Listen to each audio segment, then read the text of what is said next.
Hello, everyone. Douglas Waltz, Old Man Comic Book Reviews. Yeah, I know. 2 weeks.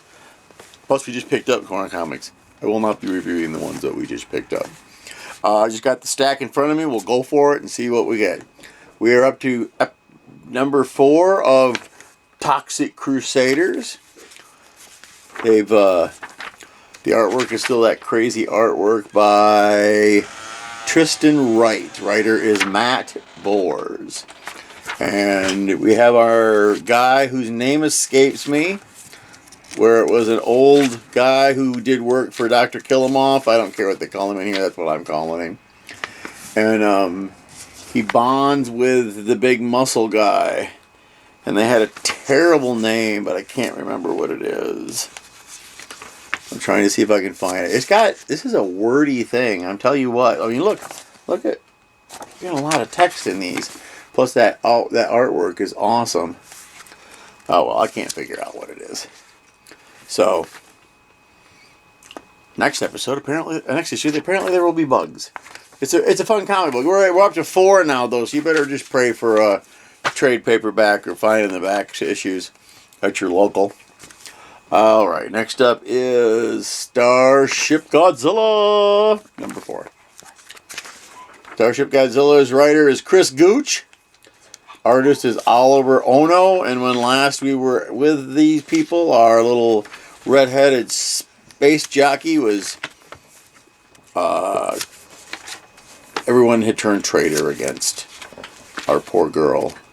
So now it's a big giant fight against, I do believe that's Space Godzilla. The Zillions are here, of course, because the Zillions are always here. Who's going to turn down guys with weird, glasses and neck braces as your alien villain? I mean, come on, they make Gigan. All right.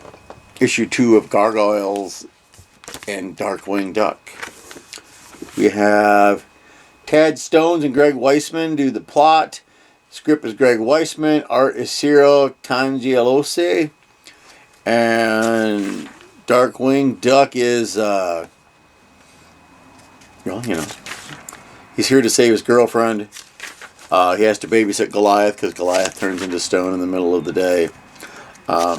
His girlfriend thinks that Goliath is cute. This is really funny. It's got the whole Darkwing Duck vibe, but then it's got the serious gargoyle vibe as well. So it's a good time. You should read this book. You should. And I still love that the book that they're after is the Quackonomicon. Just hilarious. All right, the Valentine's Day Special 2026, issue 1 of 1. Connor Ratliff and James III are our writers. Carlo Loro is our artist. The art, by the way, is awesome. This looks great. I mean, it's not Carl Barks, but what is? What is it? Magica? Is that her name? Magica Dispel? Right? Well, apparently, people are after his lucky dime, and so is she, but then there's a spell, and then they are amnesiacs, and then they go on a date and have a lot of fun, and it's really kind of sweet. There, I didn't ruin too much, I don't think. But it was sweet that they were together, and it was cute. This was a very cute special issue of DuckTales. Ooh. Issue 84 of Sonic the Hedgehog. That's Sage on the cover. I feel like I've already talked about this one. Story is Evan Stanley and Ian Flynn. Art is Mauro Fonseca. And we have Belle along with Sonic trying to see what Eggman is up to. And then Sage shows up, the computer-generated little thing that works for Eggman. So they should turn him into a good guy by the end of the story arc. And it's always good to see Belle. So 84, they're getting up there. It's Jeff meets Daredevil, number 1. One and done usually. Let's see if they have anything resembling actual whodunits. Oh, it's in the back. Hold on. And really, the Daredevil thing is just a big thing at the beginning. The rest is the wordless adventures of Jeff, the land shark. Here we are. Kelly Thompson is our writer, and Guri Hiri is our artist. So you get the same level of cute that you always come to expect from Jeff. Go get your Jeff today. Captain America #7. See, Red Hulk, Thunderbolt Ross. When he gets really big, his mustache sucks into his lip. That's the stupidest damn thing I've ever heard. Writers Chip Zdarsky. Artists are Delio Diaz and Frank Alpizar. And we're still mucking around in Latveria. And Red Hulk don't want him to go in Latveria. And there's other people in Latveria. And there's different... there's a power vacuum, is what it is. And Captain America has to deal with a power vacuum. You got different Latvians who have different jobs, and now they all want to be the ones who are in charge of Latveria. So it's a good idea. I'm kind of sick of being in Latveria, but what are you gonna do? It says Doom's Shadow Part 2.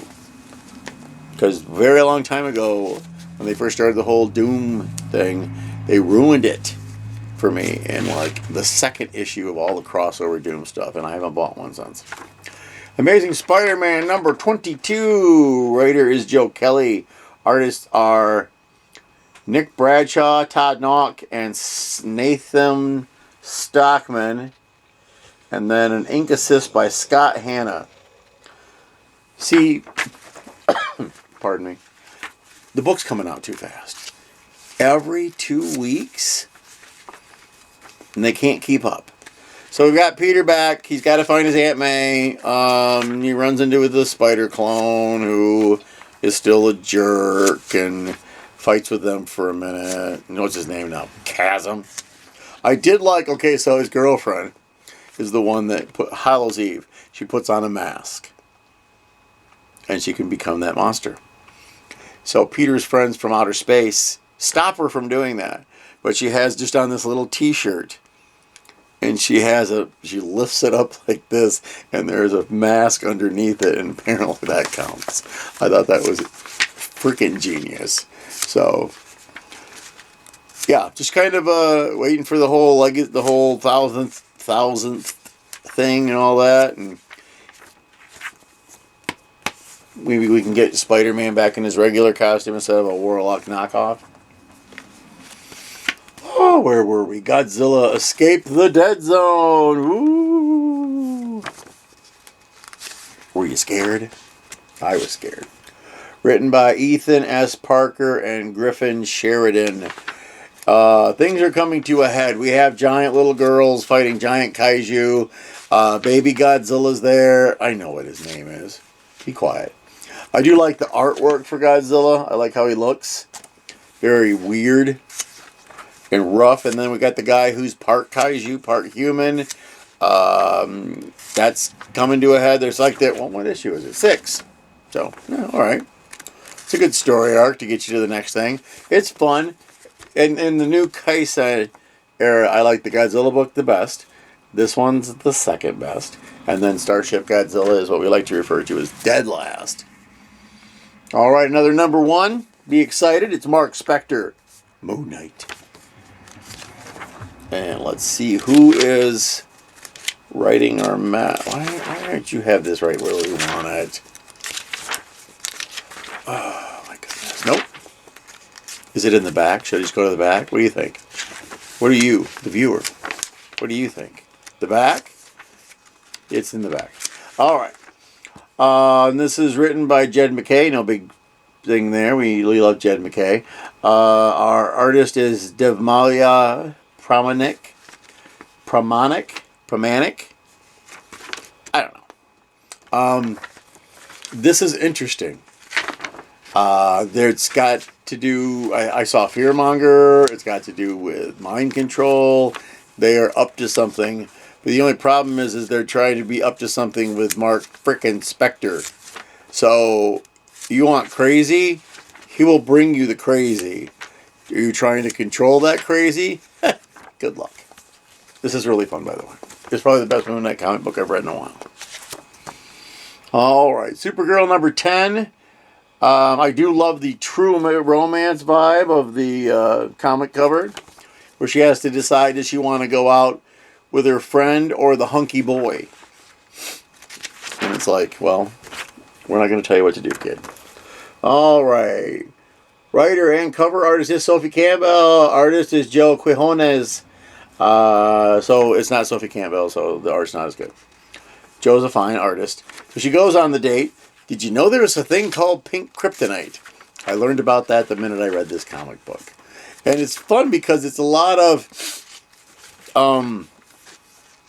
not Supergirl stuff. Well, you know, until the whole mind control, make you fall madly in love with me with the pink kryptonite thing kicks in. And the one Superboy with the jacket shows up. I never remember who's who in these freaking things. But it was a fun little romp. Supergirl, number 10. Sophie needs to draw more. Speaking of Godzilla, there's number 7 of the high side.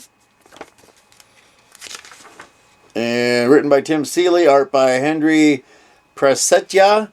Everything's over. Everything's kind of mellowed out. There's this weird, mysterious girl that lives in the corn fields with people who've adopted her. The corn's got a mutation issue. I'll let you figure out which kaiju that's going to be. And apparently, the kid that's got the Kaisai energy can make a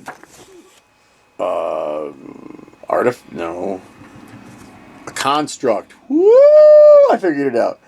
Where it looks like Godzilla, but he's in the middle of it. They're gonna have to give me more of this. I'm not really sure if I like it. So we got ripped off by Ultraman at Marvel. The Fall of Ultraman, number 1. Yeah, it's a one-shot.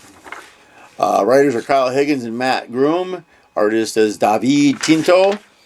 And it's just them basically wrapping up all of the other Ultraman things that we read. And one of the Ultramans is probably going to come and become an Ultraman with a lady.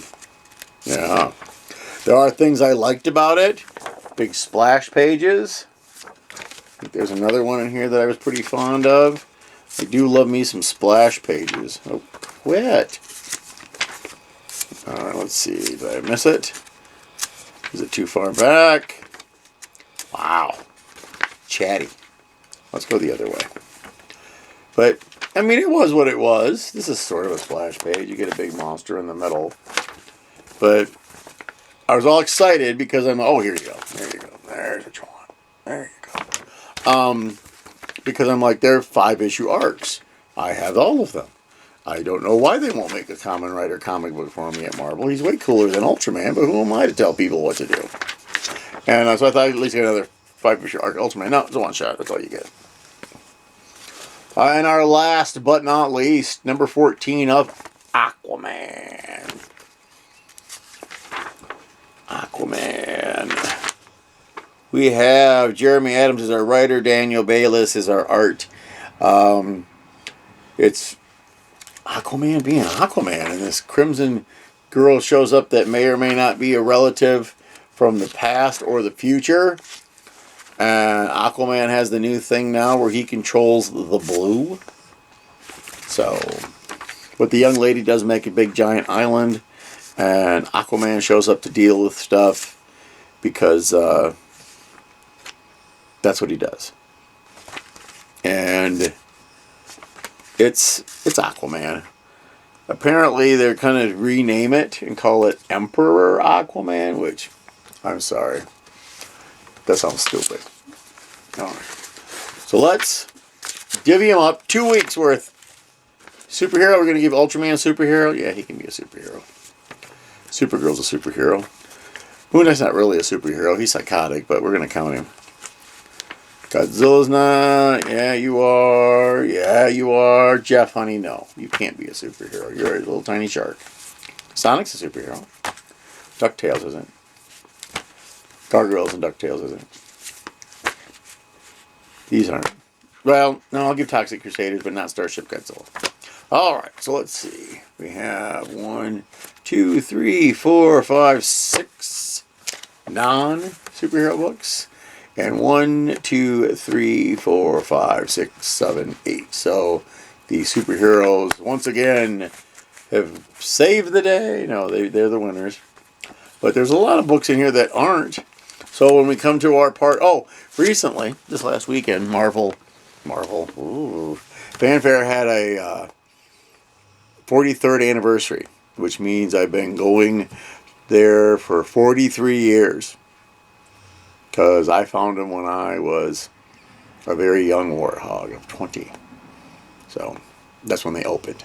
They opened across the street from the Southland Mall, right next to Walter John's t-shirt shop, because back in the 80s, everybody wanted to have you make them custom t-shirts. It was the cool thing to do.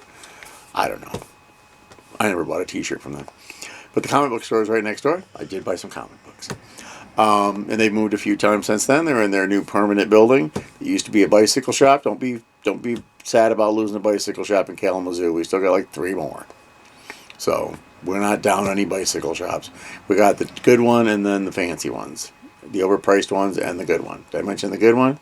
There we go. That's called Kazoo Swift. If you live in Kalamazoo and need something done with your bicycle, go see them. They will take care of you. Unabashed plug. I'm not getting paid for that. So, anyways, you can go to the library. You can go to the internet. You can read. You don't have to read these. You could read like graphic novels. You could read manga. I read a couple manga. Of course, it's because they got sharks and kuga in them, but it still counts.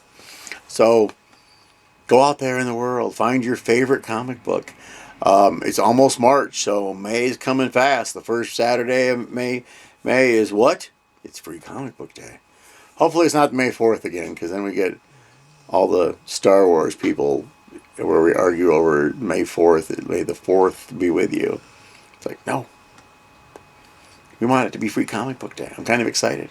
It's only a couple months, March, April. Yeah, it's only a couple months away. So, in the meantime, thank you for putting up with my nonsense and always being late. I tell you that the new books I just picked up, since there's not so many of them, I will probably get that done later this week, but we all know that that's a lie and I will forget. So in the meantime, go read a comic book.